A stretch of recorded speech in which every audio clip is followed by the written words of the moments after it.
अहम ख़बर है अवां सां शेयर कंदासीं। KPK ऐं बलोचिस्तान हुकूमत बि फ़ौजी अदालतुनि में सिविलियन जी ट्रायल खे रोकण वारे फ़ैसिले ख़िलाफ़ इंट्रा अपीलूं दाख़िल करे छॾियूं आहिनि।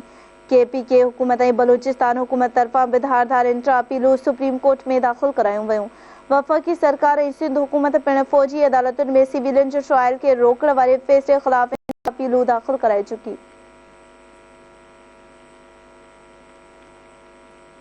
नाज़रीन, आगाह कंदासीं अवां खे KPK बलोचिस्तान हुकूमत बि फ़ौजी अदालतुनि में सिविलियन जे ट्रायल खे रोकण वारे फ़ैसिले ख़िलाफ़ इंट्रा अपीलूं दाख़िल करे छॾियूं आहिनि।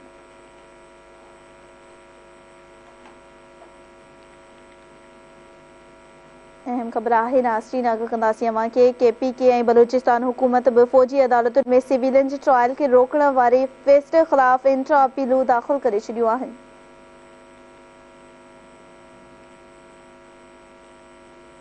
इन हवाले सां वधीक अपडेट्स मालूम कंदासीं। इस्लामाबाद का ब्यूरो चीफ नज़ीर चारण लाइन ते मौजूद है। जी नज़ीर, आगाह कजो कहिड़ा तफ़सील आहिनि?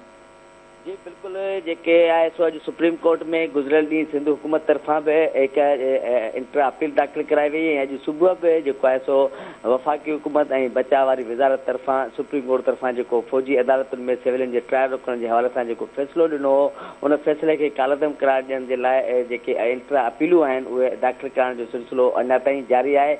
ऐं कुझु देरि पहिरीं जेको आहे सो KPK हुकूमत ऐं बलोचिस्तान हुकूमत तरफ़ां बि अलॻि अलॻि इन मामले ते जेकी फ़ौजी अदालतुनि में सिविलियन जे ट्रायल रोकण जे हवाले सां सुप्रीम कोर्ट फ़ैसिलो ॾिनो, उन बाबति अपील जूं इंट्रा अपीलूं दाख़िल करण जो सिलसिलो जारी आहे। ऐं जेको आहे सो इन में इस्तदा कई वई आहे ऐं ख़ासि तौर ते इहो बि ज़िक्र ॾिनो वियो आहे जेके इंट्रा कोर्ट अपीलूं जमा कराई वियूं आहिनि, उन्हनि में इहो मौक़ो बि इख़्तियार कयो वियो आहे वफ़ाक़ी ऐं सूबाई हुकूमतुनि तरफ़ां त जेकी सुप्रीम कोर्ट फ़ैसिलो ॾिनो आहे उन पंहिंजे फ़ैसिले ते नज़रसानी करे ऐं न्याय मय वारे मामले जो बि जेको आहे सो इन्हनि इंट्रा कोर्ट अपीलुनि में ज़िक्र कयो आहे त जेके न्याय मय जे समूरनि जवाबदारनि खे फ़ौजी अदालतुनि में केस न हलायो वेंदो ऐं सिर्फ़ु उन्हनि जेके न्याय मय जे ज़िम्मेवारनि ख़िलाफ़ हलायो वेंदो जिन फ़ौजी तनसीबुनि ते हमला कया आहिनि, उन्हनि जो जेको के ट्रायल आहे उहो फ़ौजी अदालत में कयो वञे। ऐं इन सिलसिले में गुज़िरियल ॾींहुं सिंध हुकूमत ऐं अॼु जेको आहे सो पंजाब खां सवाइ बलोचिस्तान ऐं KPK ऐं वफ़ाक़ी हुकूमत तरफ़ां अॼु इंट्रा अपीलूं सुप्रीम कोर्ट में जमा कराई वियूं आहिनि। जी